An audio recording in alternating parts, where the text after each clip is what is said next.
Welcome to Where Are They Now? We reach into the archives of Lenape, Shawnee, Cherokee, and Seneca High Schools and invite selected alumni to share memories and fill us in on their career paths after commencement. Since Lenape's first graduating class in 1961, Shawnee's in 1972, Cherokee's in 1978, and Seneca's in 2005, over 72,000 individuals have received diplomas from these four schools. Hello and welcome to another edition of Where Are They Now? My name is Mark Sonsini. I am a 1996 graduate from Cherokee High School. And today we'll be talking with a Lenape graduate from 1963 by the name of Richard Heacock. Richard is a retired financial planner who lives in Haddonfield, New Jersey. Richard, welcome to the show. Thank you. Great to have you here today. Yes. Hope we have a nice time. I'm sure we will. So, Lenape High School, before we get there, let's start with how you got here. So, did you grow up in the area? Tell me about that. My family moved to Medford Lakes when I was 5. Okay. And I went to summer camp there for 10 years, and then you get your Bronze Shield. And until the 5th grade, I went to Milton H. Allen in Medford. Okay. We were bused there. And I would walk on the ice in the wintertime on the lake and meet at 3 Beach, get on the bus, go into Medford. And then finished out the last grades in Medford Lakes and then came to Lenape. Okay. And any other siblings that went to Lenape as well? Yes, my sister Carol went to she was a member of the first class, 1961. Okay. And I have 2 younger brothers who came behind me. Okay. A couple of them were pretty good students, you were telling me? Yeah, Doug was first in his class, and my sister was second in her class. So Good. I'm not going to tell you where I was. Mom was proud of that? Yeah. Okay, good. Tell me about some of the teachers that you remember had an impact on you. Mr. McCabe was the English teacher and the world literature teacher. He was a smart guy and did a good job and kind of, I think, elevated my sights and got me a little more serious about academics during my junior and senior year. Mr. Mimlich was the biology teacher, and he was a serious, bright guy. I got an A+ in his class, but when I went to Penn and took biology, they were pre-med biology people, and I got a C. So You thought you were doing well, and then Yeah, you got right. to Penn, but that's a whole different story. We'll get to that in a little bit. Let's talk about some of the activities you did here at Lenape. You were student council treasurer all 4 years, right? Yes, that's correct. Freshman year, I was class vice president. I was active in athletics. Several sports, right? You varsitied in 3 sports? Football, basketball, and tennis. Okay. And then I did a little track and baseball as freshman and sophomore. Okay. And one of your biggest memories from Lenape had to do with football and a championship in your senior year. Tell me about that. Well, actually, the championship was Lenape began, as you may know, as 3 grades, and the first year when I came, they won the Burlington County Championship, and then as we had a senior class, we never wound up doing as well as we did that first year. Right.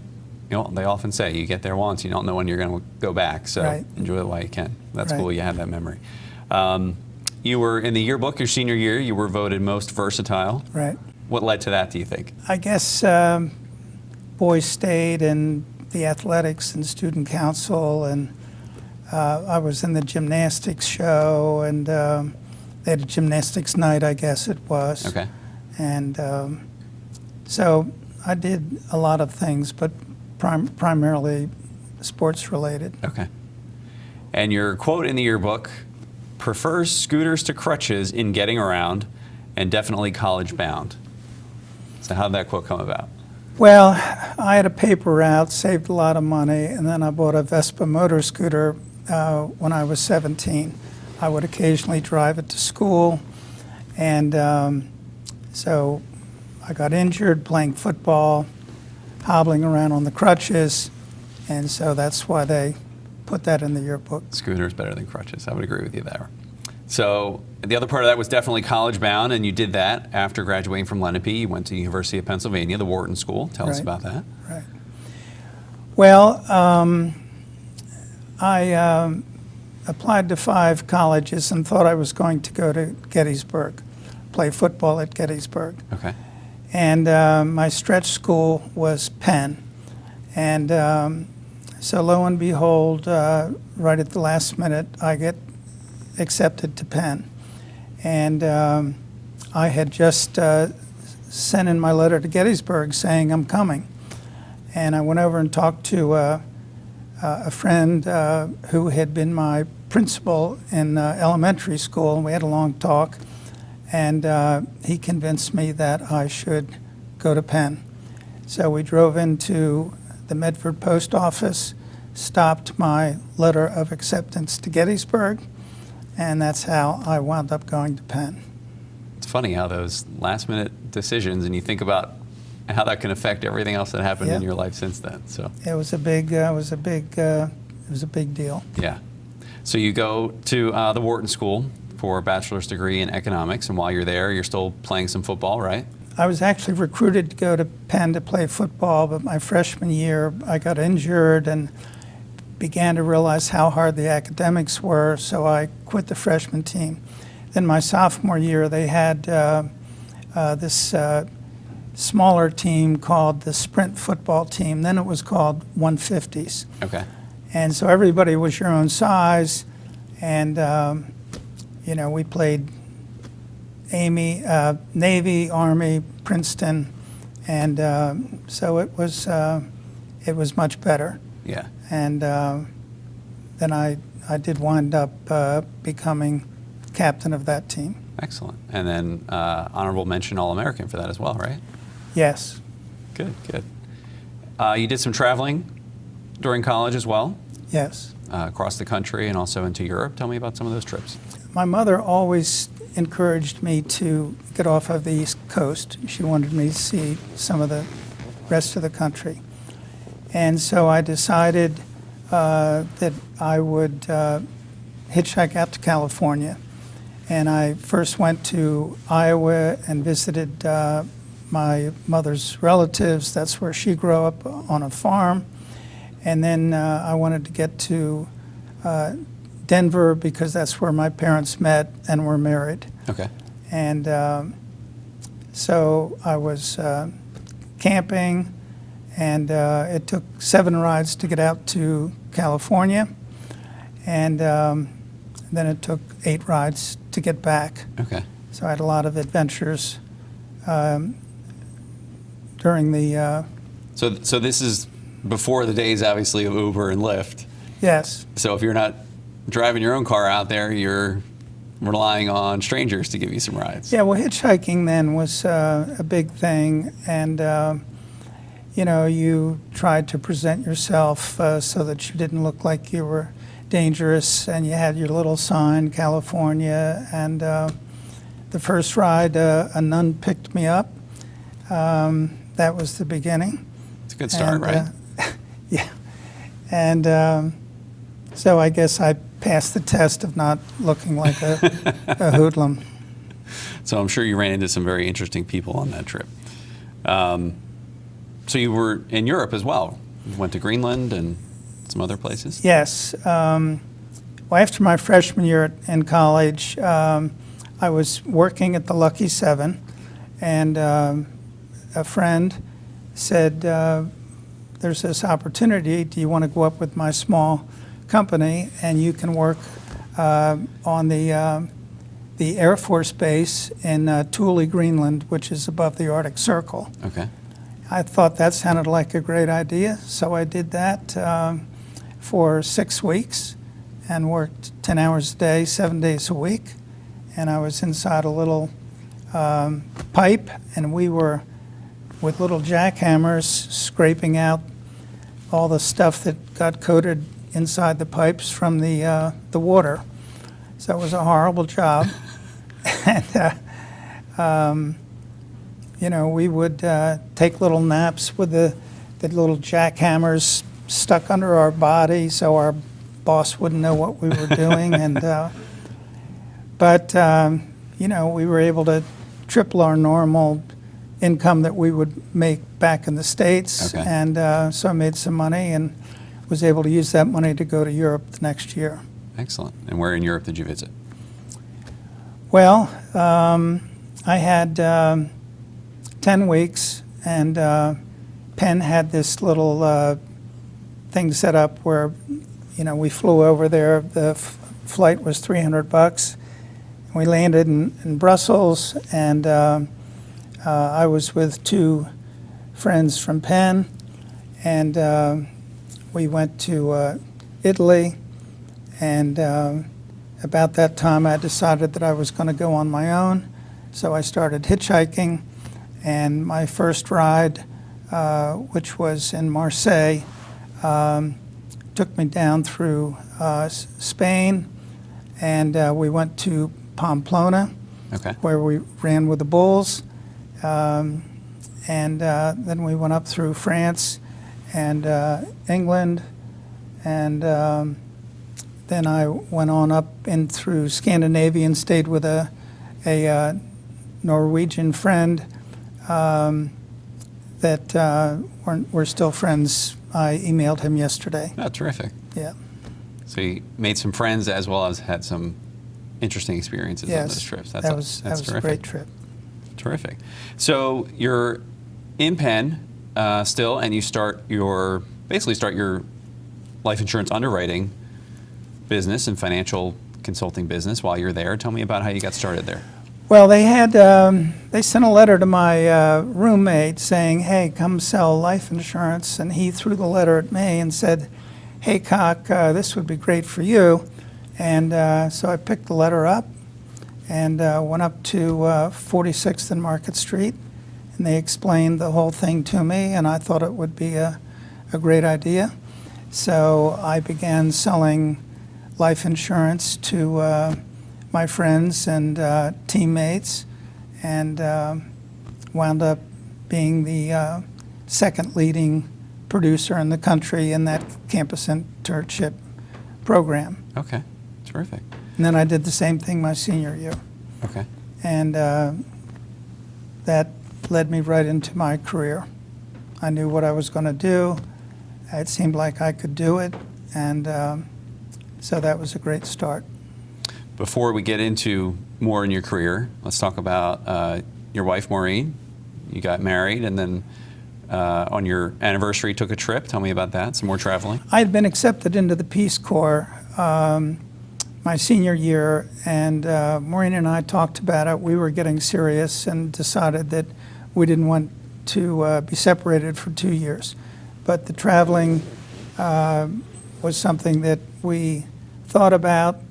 And so during that first year of our being married, I'm kind of a dreamer. And talking with Maureen, I thought, now what can we do that would really be a great thing to celebrate our first anniversary? So I said, why don't we take a 6-month trip around the world? She thought that sounded like a great idea. I had a few obligations professionally. I had to take the last degree to get my designation, so I set that up through an interpreter in Kuala Lumpur, Malaysia. We had backpacks. I had to take all my books and study along the way. We got that exam done.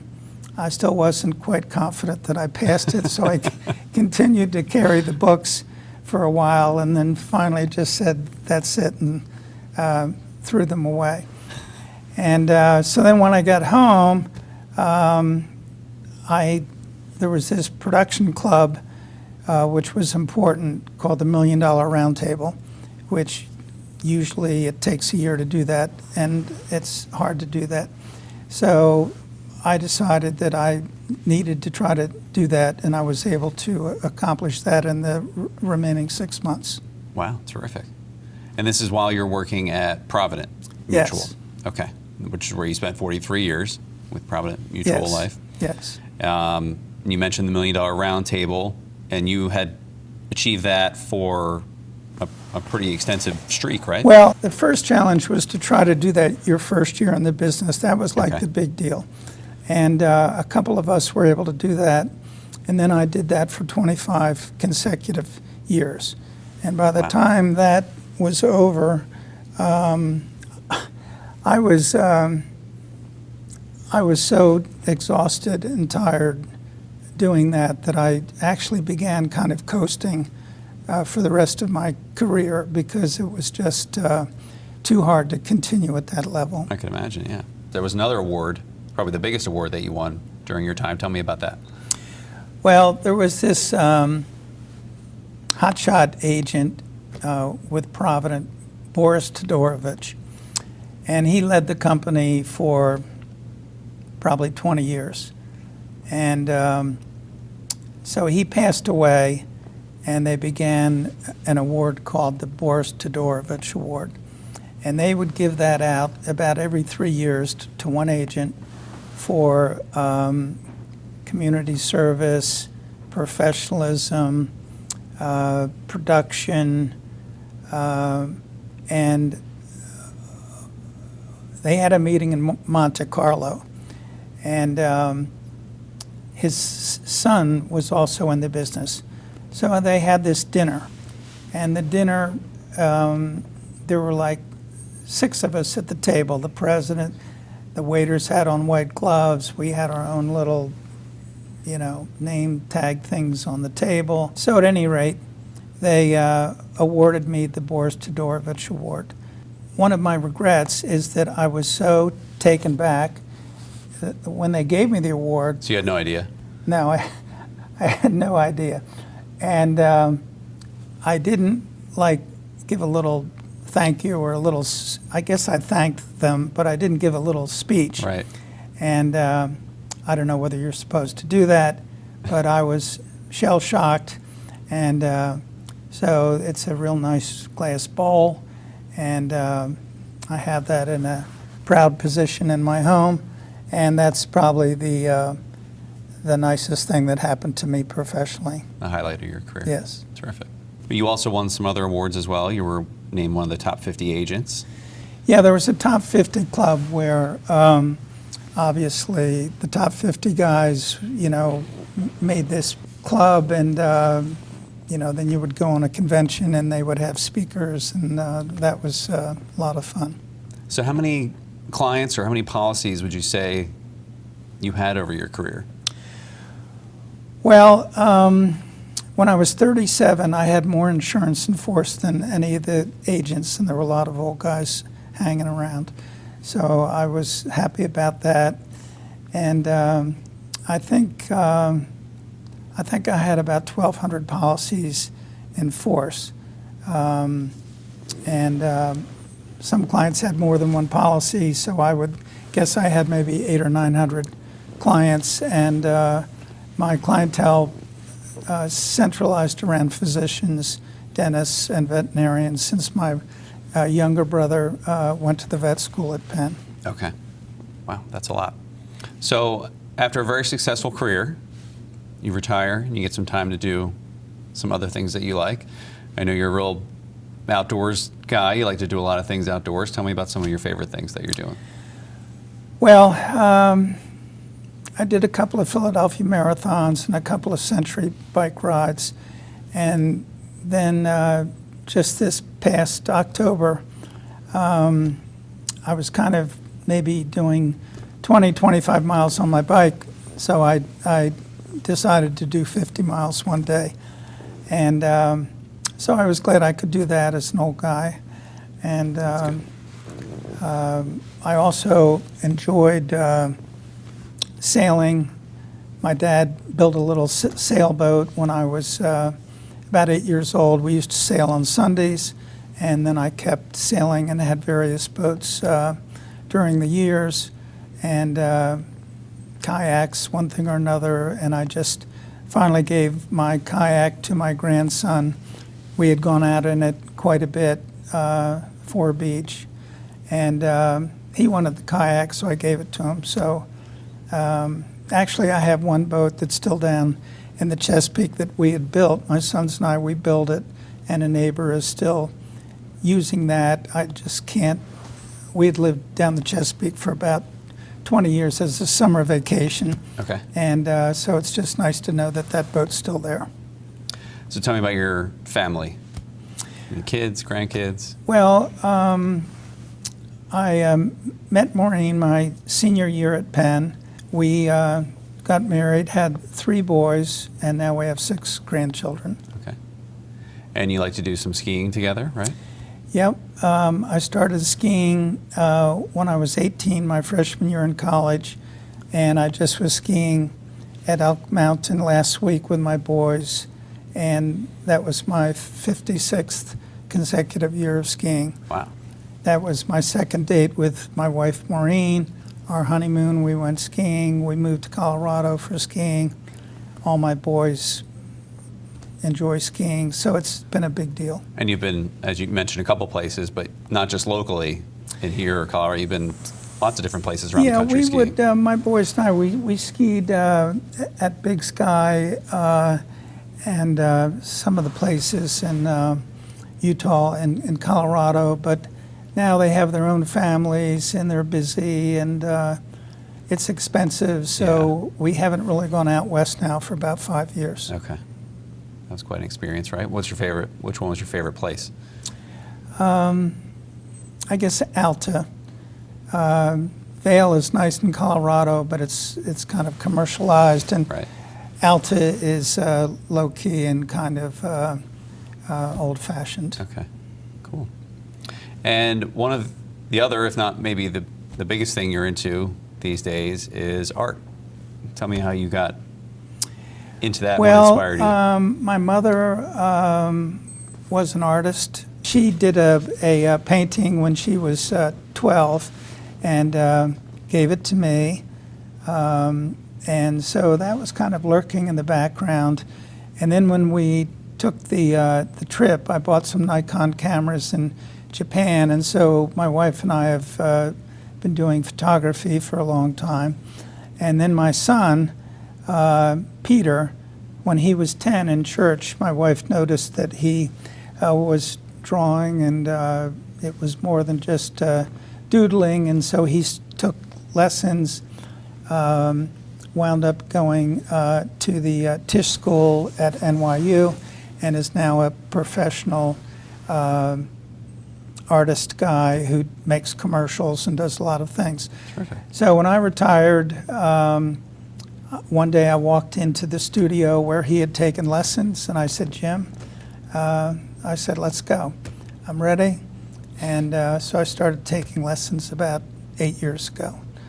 And I brought one of my paintings today. This one here, this won an award, correct? Well, that one didn't, I guess that might have been an honorable mention. Okay. This is a Winslow Homer. He was the original painter of this scene, so the source material is Winslow Homer. And so I painted this, and I've had some awards through the Camden County Senior Art Division. In the last 6 years, I've had a first, a second, and 2 honorable mentions. So I paint a lot. I give a lot of the paintings away to my friends, and it's been fun for me. And that's, we talked about that earlier before the show. It's been a rewarding experience for you with some of the paintings you've done and given to people. Tell me a couple of those stories. Well, funny things happen when you give paintings away.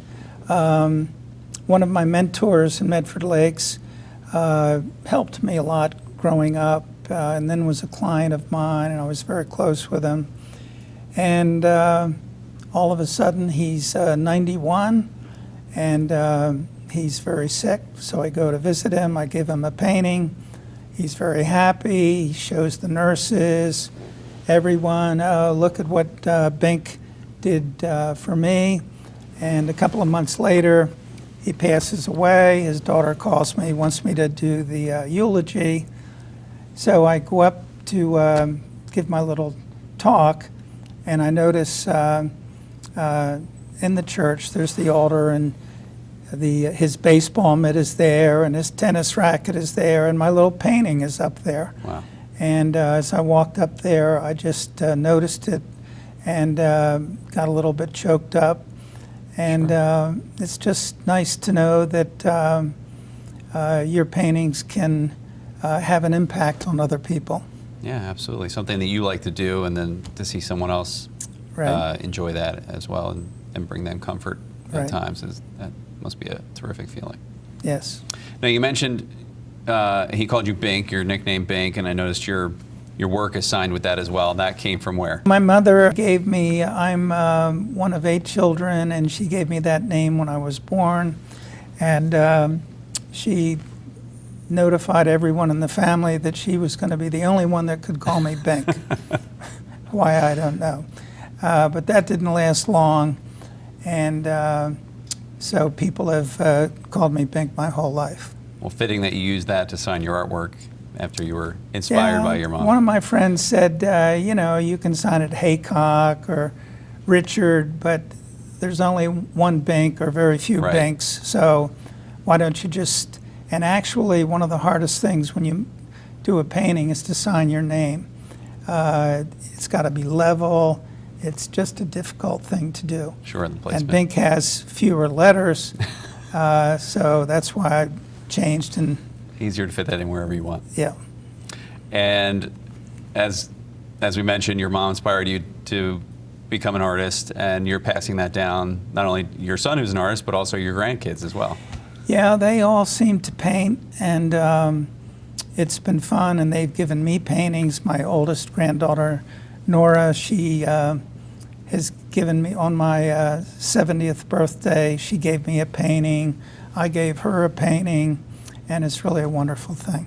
Terrific. Well, Richard, it's been a pleasure talking to you and hearing your stories and what you've been up to since your time at Lenape. I wish you continued enjoyment in your retirement and with your family, and it's been a pleasure having you here today. Thank you. I've enjoyed it. Thanks very much. We've been speaking with Richard Heacock, a 1963 graduate of Lenape High School, and that'll do it for this episode of Where Are They Now? For other Lenape District television alumni interviews, check us out on youtube.com/Lenape District TV. We'll see you next time.